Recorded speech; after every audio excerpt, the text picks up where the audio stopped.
This is the part 2 video of chapter 7 for standard 8th science, metals and non-metals. If you haven't watched the first part, please click on the link in the description box below. Hey, this video was made just for you. Don't forget to like, share and subscribe. In the previous video, we learned about metals and their properties. So now let us learn about non-metals and their properties. A few examples of nonmetals are carbon, sulfur, phosphorus, etc. General nonmetals are brittle and non-lustrous. Brittle means that they break easily into small pieces. And non-lustrous is that the light does not reflect on it and it does not get a shine. Let us learn now about physical properties of nonmetals. The first property is the physical state. At ordinary temperature, nonmetals occur as solids, liquids and gases. So depending on which nonmetal it is, different nonmetals at the ordinary temperature, that is room temperature, they can exist as solids or liquids or gases.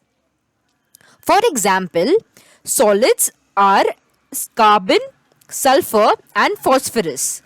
C is the short form for carbon, S is the short form for sulfur and P is the short form for phosphorus. The non-metals that exist as liquids are bromine. Br is the short form for bromine. And the ones that exist as gases are hydrogen, nitrogen and oxygen.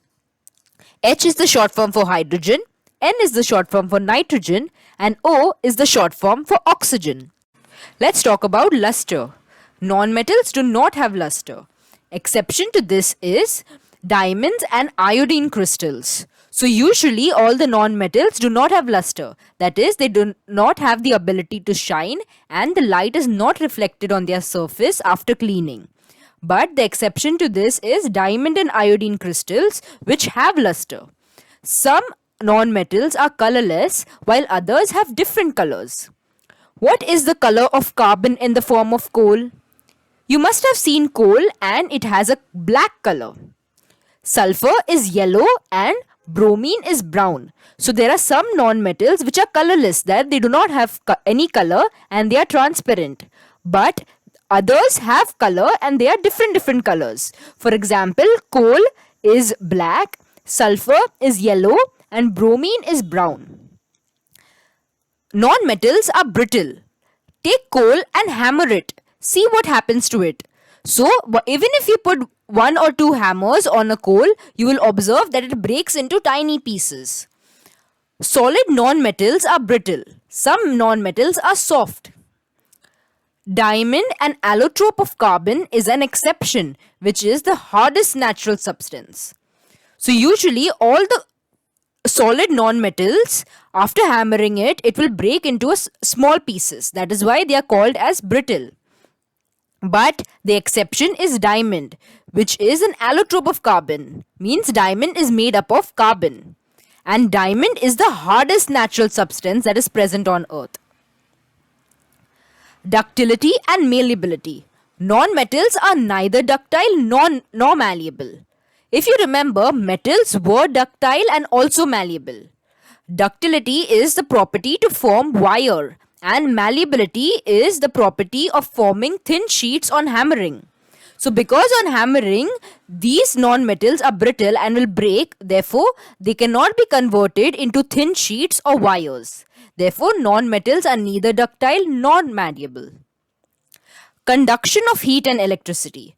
Non-metals are bad conductors of heat and electricity. If you remember, metals were good conductors of heat and electricity because they distributed heat and electricity throughout the entire surface of the metal. But this is not seen with non-metals. But there is an exception to this.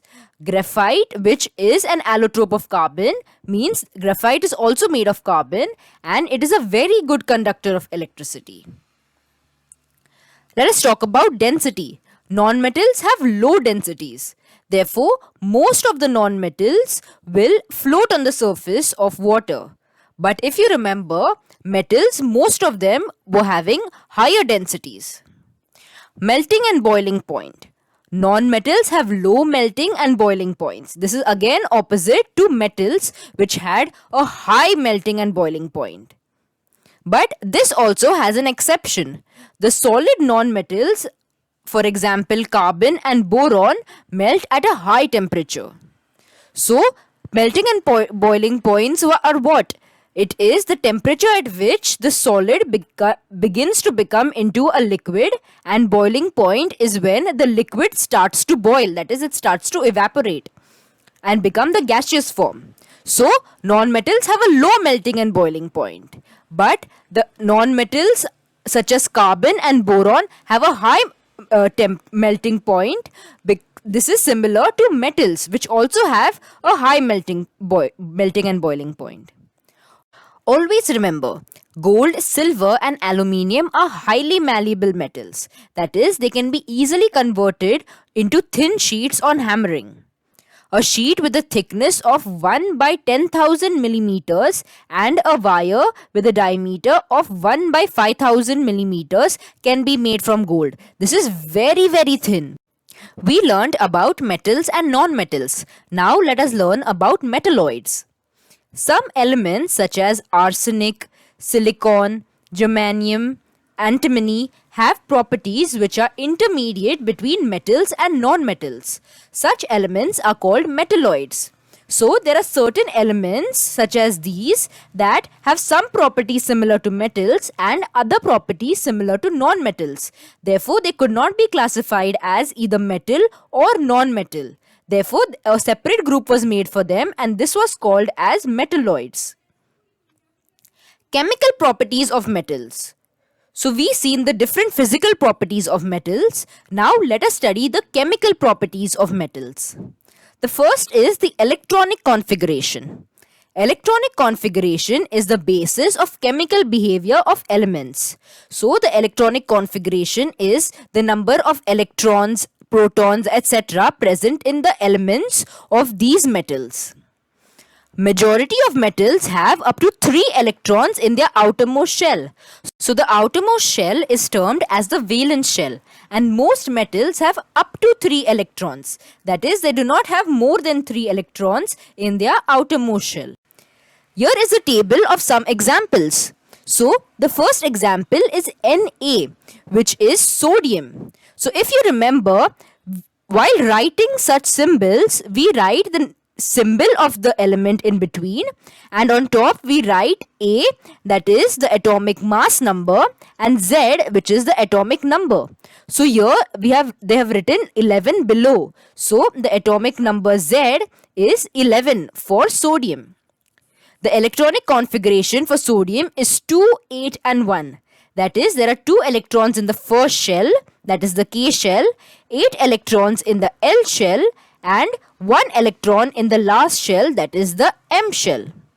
The next example is magnesium, and this has an atomic number of 12. Therefore, there is 1 additional electron as compared to sodium. Therefore, now the electronic configuration would be 2, 8 and 2 with 2 electrons in the outermost shell.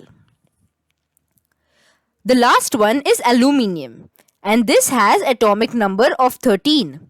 So the electronic configuration would have 1 additional electron in the outermost shell as compared to magnesium. So now the electronic configuration would be 2, 8 and 3. So therefore this has 3 electrons in the outermost shell, and therefore, as they are told us, majority of the metals have up to 3 electrons. So usually they have 1, 2 or 3 electrons in the outermost shell.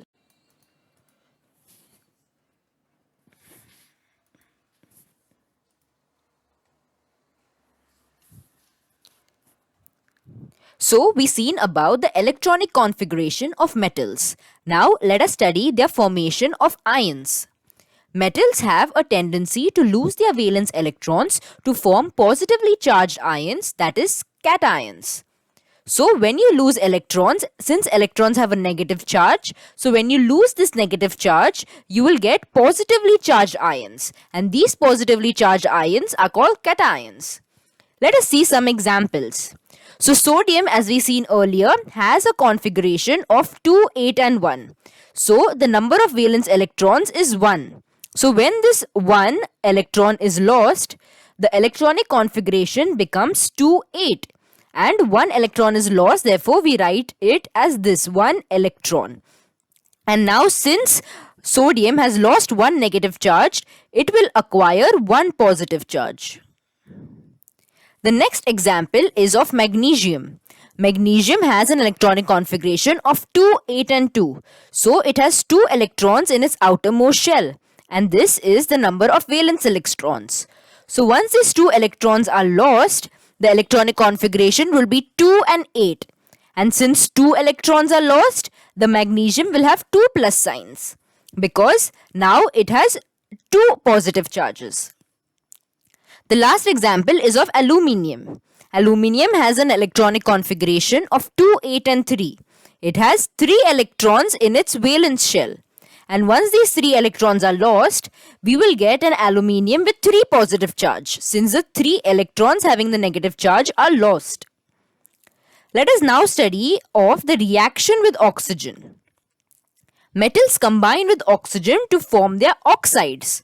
So when a metal combines with oxygen, it forms that metal oxide. So this is how we write it. The metal plus oxygen gives the respective metal oxide. The metal oxides are basic in nature. You must have heard of acidic and basic depending on the pH of the element. So, metal oxides are basic in nature. That is, they would have a pH of greater than 7. Metal oxides react with an acid to form salt and water. So, anytime a basic substance reacts with an acidic substance, it will form salt and water. So, because metal oxides are basic, when metal oxides reacts with an acid, it will form salt and water. So they have written this as a chemical reaction. Metal oxide plus acid forms salt and water. Now let us study the reaction of metals with acid. Take dilute hydrochloric acid. Hydrochloric acid is HCl and it is an example of an acid. So we can take any acid for this test, but here we are using hydrochloric acid and we are taking it in a test tube. After that we add zinc dust to it. So this zinc will act as a metal, which will react with this hydrochloric acid. Take a glowing splinter near the mouth of the tube. So what is this splinter? Splinter is a small piece of wood which is lit by fire. So we have to take the small piece of wood with fire and we have to take it near the mouth of the test tube. That is near the open end of the test tube. Observe the glowing splinter. So now when you take this near the mouth of the test tube, you will observe that the splinter glows even more brighter. You will also notice some sound coming out from it. Most of the metals react with dilute acids to form metal salts while hydrogen gas is released. So this is a reaction in which metal with dilute acid forms salt and hydrogen gas is released. And this hydrogen gas is what causes the splinter to glow even more brighter, and it also forms the sound that comes out from it. Let us study the reaction of metals with water. Most metals do not show any observable and fast reactions with cold water. But some metals like sodium and potassium react with cold water to form hydroxides and hydrogen gas. So, usually when you put any metal in water, you will not observe any change or any reaction happening to it. But there are exceptions to this. And these exceptions are some metals like sodium and potassium. These react very strongly with cold water to form their respective hydroxides. For example, sodium will form sodium hydroxide and potassium will form potassium hydroxides along with hydrogen gas. Magnesium metal requires steam to give similar reactions. So magnesium will not do this reaction with normal cold water. But when you put it in hot water or steam, you will observe similar reactions where magnesium hydroxide will be formed along with hydrogen gas. And this is very dangerous. Therefore, sodium and potassium especially are kept far away from water. For the answers to this exercise and other free worksheets, please go to jkacademypro.com. This was the end of part 2. For the part 3 video, Please click on the link in the description box below.